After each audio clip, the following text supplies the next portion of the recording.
Hey, everybody, welcome back to this Think Business exclusive with Maria Mileder. Maria, it is so great to see you. I always love talking to you. I always appreciate your time. You are the global head of innovation at PayPal. And I was looking forward to talking with you because as we are, talking, it's May 2022. And, we are... I think PayPal is a company that everybody looks at, from an innovative standpoint.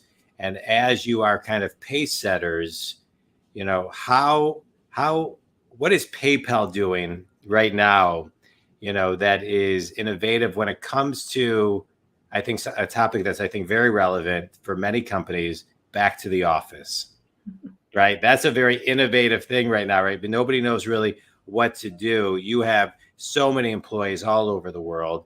What's PayPal's philosophy?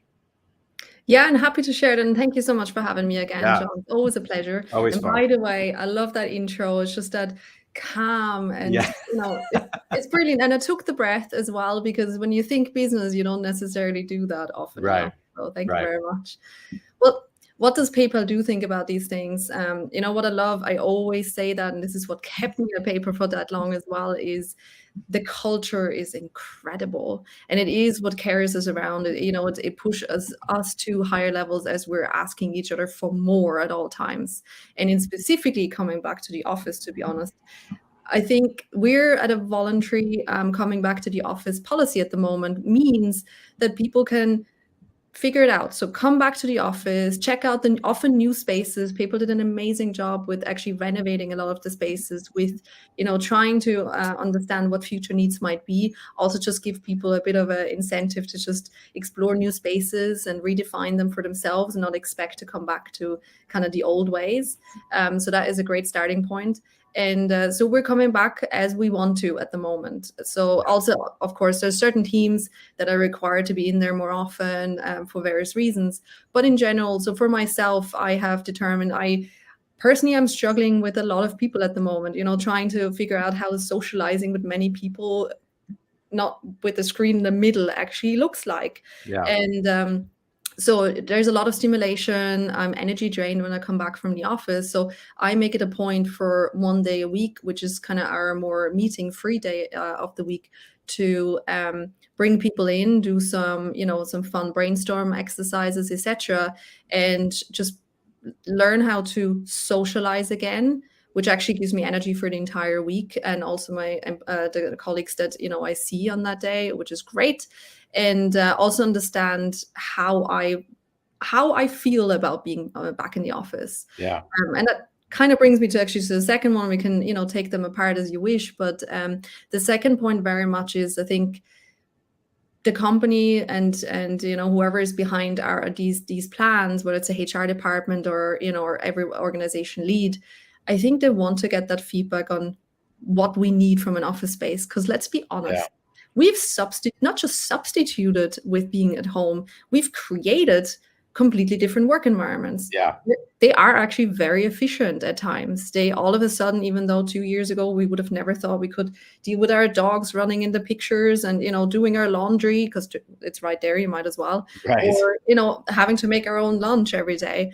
And all of a sudden we've done all of this. We know how we do it, we know what we do, and it's all within the same space, rather than running around in our campus in San Jose, where we have 5 different buildings at times, and it takes 5 minutes to get from one meeting to another.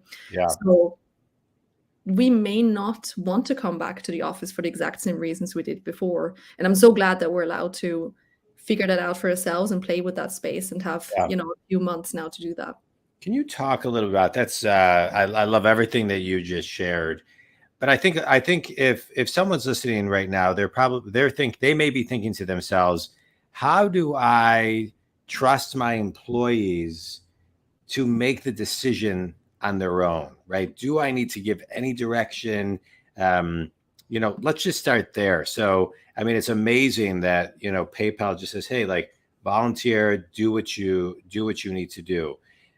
That says a lot about the culture of PayPal, right? The level of trust that is in PayPal, the level of connection that people who work at PayPal have with the culture, their managers, et cetera. So can you just kind of talk about just the nucleus of that?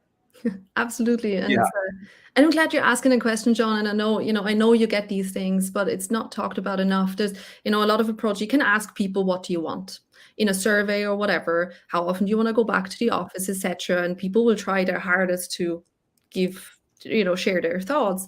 But I think where there might be disconnects, and I think that's where we need to have those conversations. So our organizational leads are now defining how they want to operate with their teams. How often do they want to see them on site? Also just to have that, community feel and that connection, the direct connection, versus how often do you need people to be in there to actually work together face to face. But in the meantime, we have to have the conversations with our colleagues as to how are they working through that process of defining what they want. Right. That is kind of that missing piece, I think, often where, we talked just earlier, Maria, how often do you go into the office? You ask me. And I'm like, well, today I'll do once. And in the future, I have, a summer intern waiting to come to PayPal. She asks me this question every week because she has to make decisions based on how often we go back to the office. And I keep saying to her, listen, I can't tell you that. I have maybe 2 times. I can't tell you that. But let's change the conversation around saying, what do you think you want to get from the office? What are the things you want from it? And that,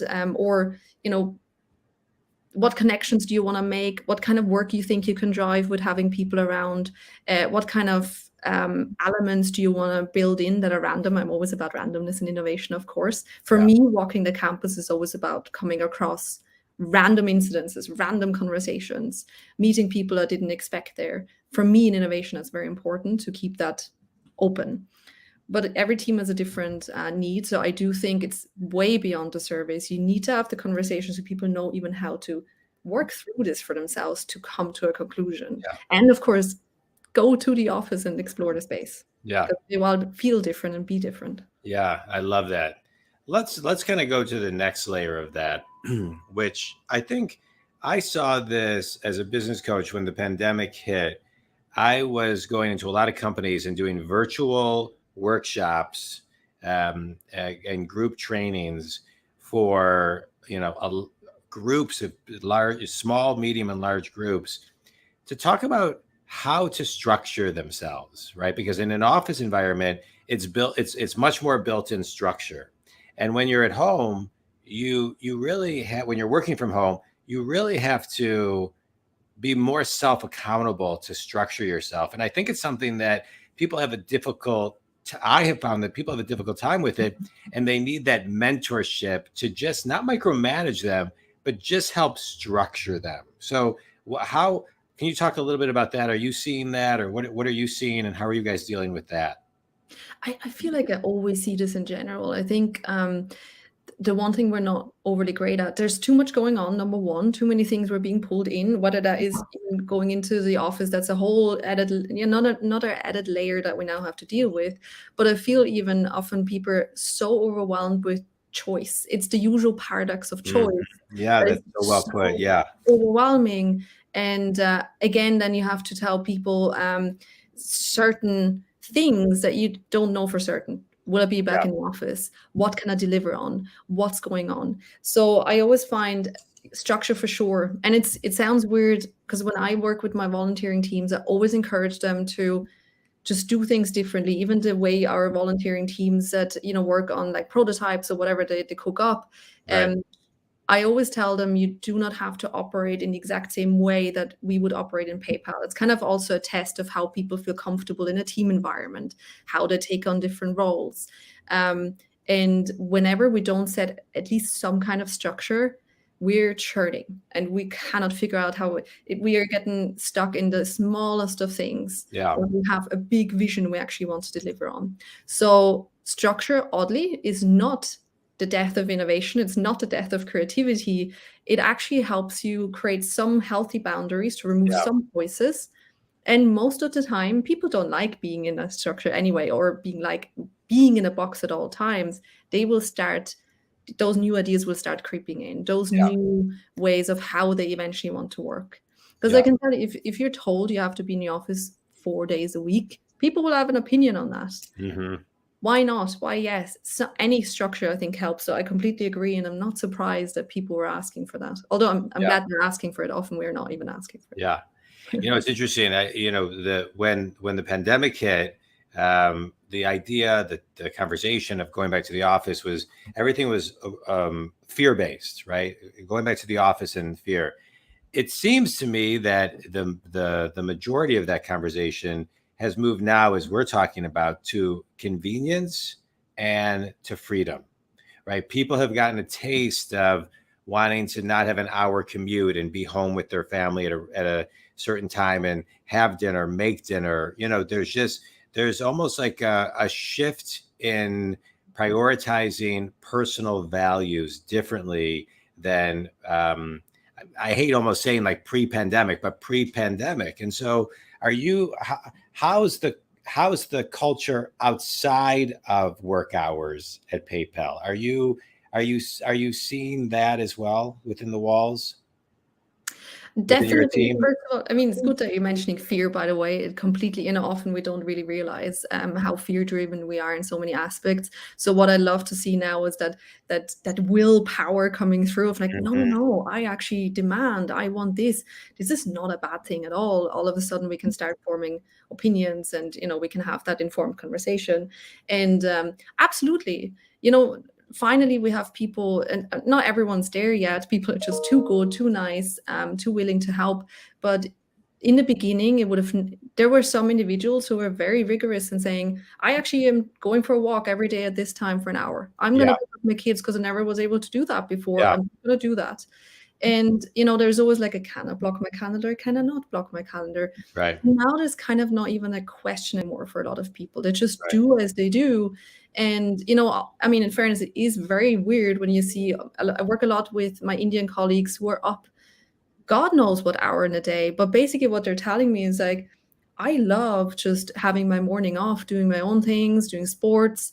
I'm okay with working those hours. So I have to be, it's like, Maria, you're in San Jose, you have to be right. okay with this. And I'm like, okay, I'm just looking out for you if you're Yeah, working there at 11 p.m. It's not something that PayPal asks for or dictates, but basically what can be done is all of a sudden you can make it work for yourself. And yeah, some people are night owls, apparently. So yeah.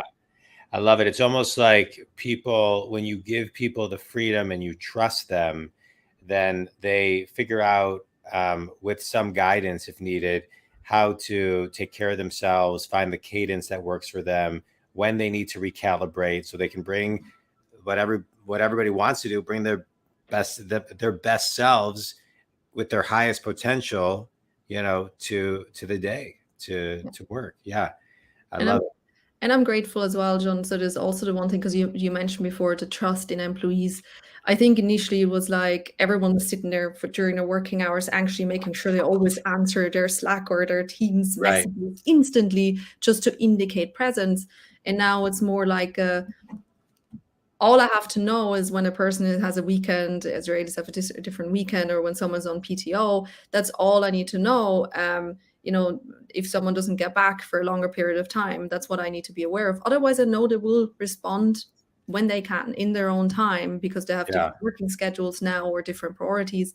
There's no more, I don't feel that anyway. And some things might be slightly more delayed, but at least you Yeah. can tell, okay, that person did it when they were ready to do that, and Yeah. you can trust them that they worked in between that time. Yeah. Well, I love hearing that, because that tells me, we're talking about a lot of things. One thing being innovative in your thoughts. There's this article. There was an article that was written in 2008 in the Atlantic, and it was titled, "Is Google Making Us Stupid?" And what it was talking about was how, basically, with technology today, it is shifting the delayed gratification to instant gratification, and how challenging that is. And this was written in 2008.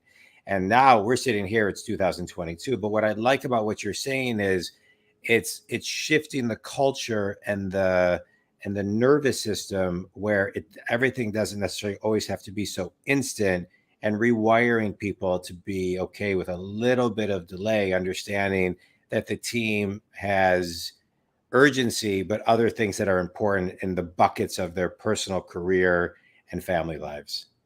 I love how you're framing that. I really do. Yeah. And incidentally, actually, we talked a lot. I have to share this because he's such a great guy.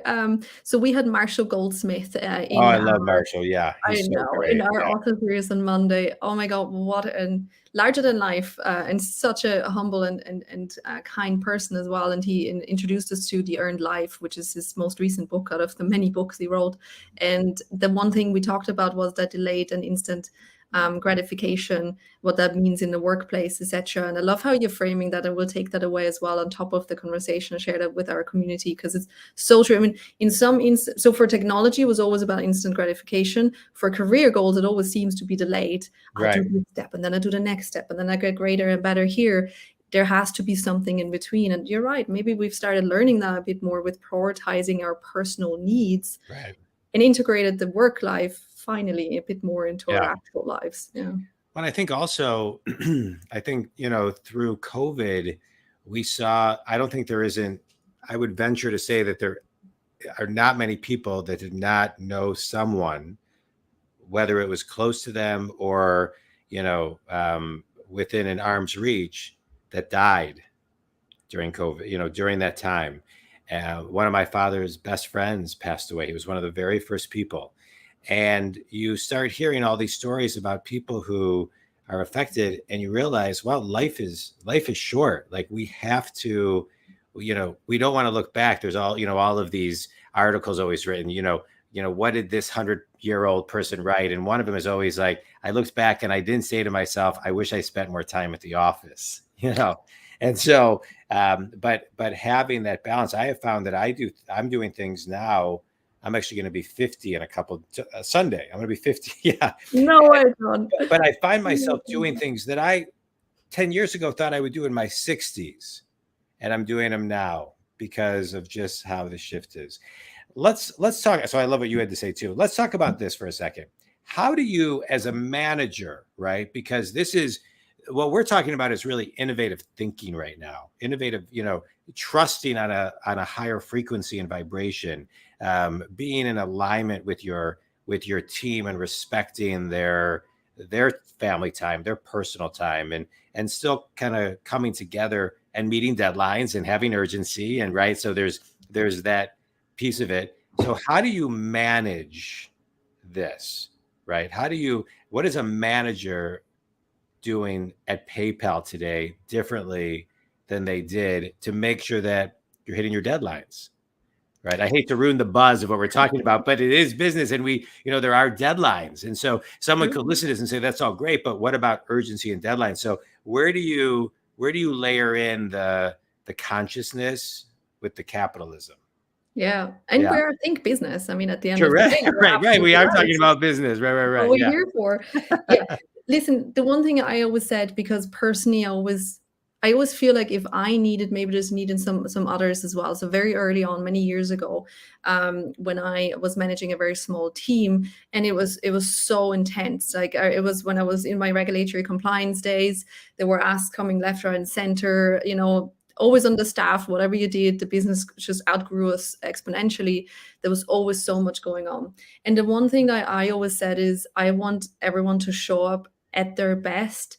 And there is days when that is not the case, because people are always so worried about the 1 hour they lose in a day, or like a day maybe sometimes that they cannot perform to the utmost, and they're trying to make up for it and maybe actually make it worse. So your productivity actually declines even more, and it might also go throughout the whole week, rather than just if you would have just let it go for that half day or whatever. I'm not saying, I gave people time off all the time. That is not the point. But what said to people, and I don't need to know what people do in their personal lives unless they want to share it. That's totally fine. But if we all have a bad night's sleep here and there, like at a minimum, this just happens, but it actually, you feel horrible the entire day, and you just feel like, I need to do X, I need to do Y, Z. People put pressure on you to do stuff. And I always operated based on I want you to do what's good for you. Number one, I need you to do this for me because Yeah. then I know when you do show up, you can actually afford, so you're actually way more productive to begin with. And then also in cases where, I had someone who couldn't, they really were very sick or they had a very personal issue or whatever, I was operated like the team, like in basketball. What if you have someone who you only have 5 people on the court, you only have 5 people, one is injured and just, should be on crutches, could actually not run. Right. Everyone else has to make up for that. And this is just at a point in time, the person is going to heal, will be back on the basketball court to do this. That's how we operate it. Obviously, if someone is always underperforming and taking advantage of that, whole different That's conversation. a different, yeah. And it works because we're all coming into it. Also, what's beautiful about it is you're not just so narrowed down on your own tasks. You actually always can. It's like a mini rotation at times Right. where you just fill in. And in COVID times, I emphasized that even more. And miraculously, you might say, we actually made all our timelines. Or sometimes actually a decision was made very consciously to show that people couldn't do it, that Yeah. we were delaying it, but for the right reasons. And it wasn't like an excuse. It was just like, I know that we might delay this for a week, but we're better off in the long run because people can come back and can be productive. And Yeah. but mind you, also work a lot with volunteers anyway. That is another added layer where, there's so much going on. Can they even volunteer? Yeah. It's just giving people, that is the flexibility people do need. It's also something you have to hammer into their heads because it's not how we usually operate. Right. Like you sign up to something, you have to show up for it. But I don't mind if someone signs up for it and said, today I cannot show up 100%. How can we navigate that? Who can Yeah. help out? And it builds team dynamics. It's a lot more fun. It feels like you're one for all and all for one Yeah. kind of thing. And Yeah. I love what you're talking about because what you're talking about is the evolved definition of support and collaboration, and really lifting people up. I mean, this is based on the assumption, like you said, you have all the right people who aren't taking advantage, right? Because that's a different discussion. But if you have the right people and you're supportive and you collaborate and you can adapt quickly, then everybody wins in the long run. Because I love your example of everybody has a bad night's sleep every once in a while.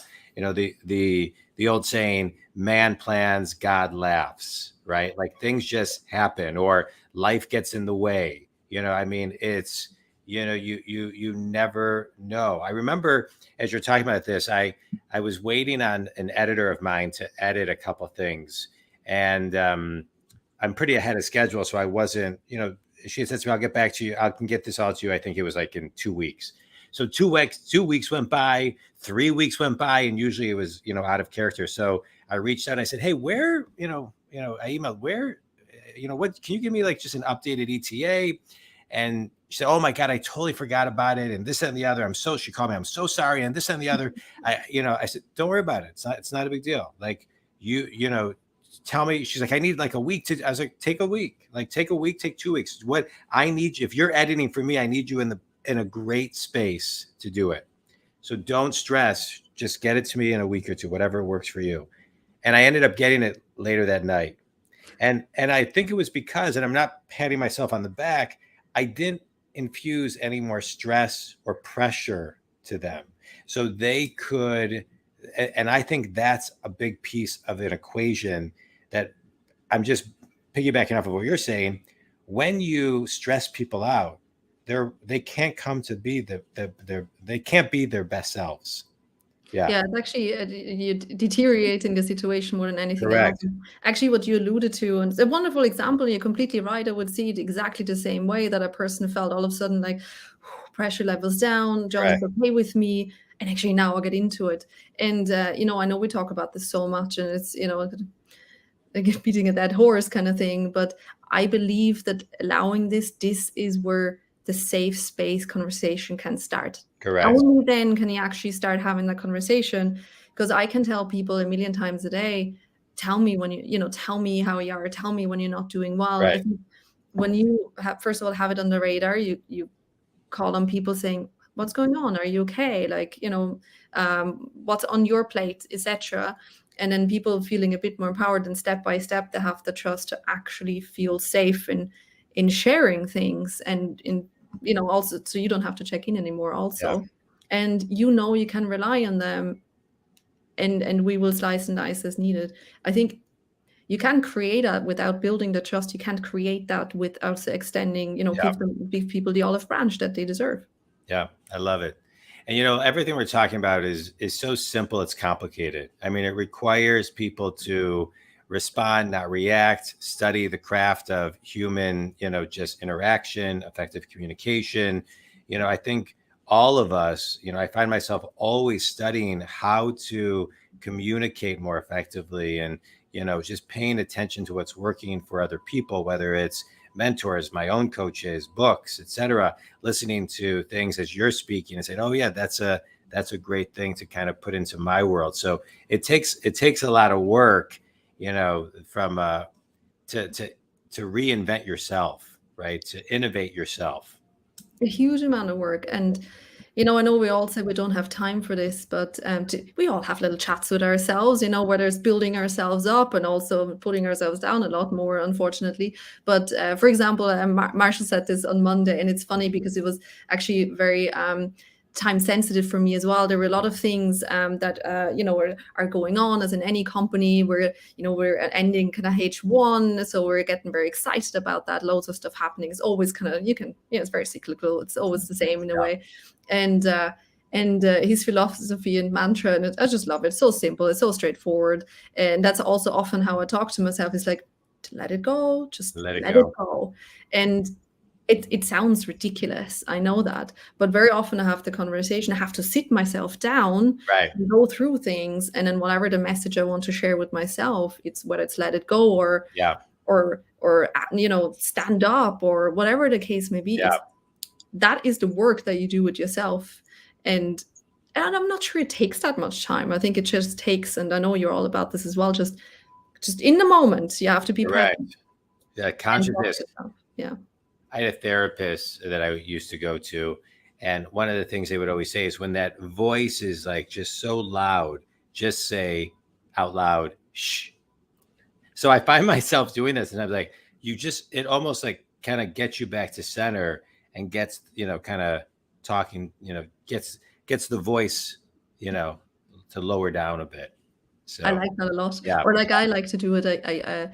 I always have a favorite song of the week or of the day. Half the time I don't even know which ones they are. I just heard them randomly somewhere, and I just play the song. I'm actually calling it quits on the noise, and play that song in my mind, and then allow myself to. Sometimes you have to tell yourself to.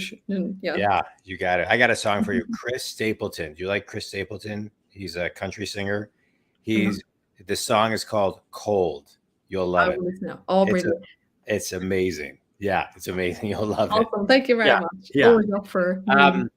So this was great. I love this talk. I think it's so relevant. It's real time. It gives people very important things to think about. And I think people are really, they're constantly trying to figure out, the answers to these questions that fit for them. I want to go back to one thing you said earlier as we kind of come to an end.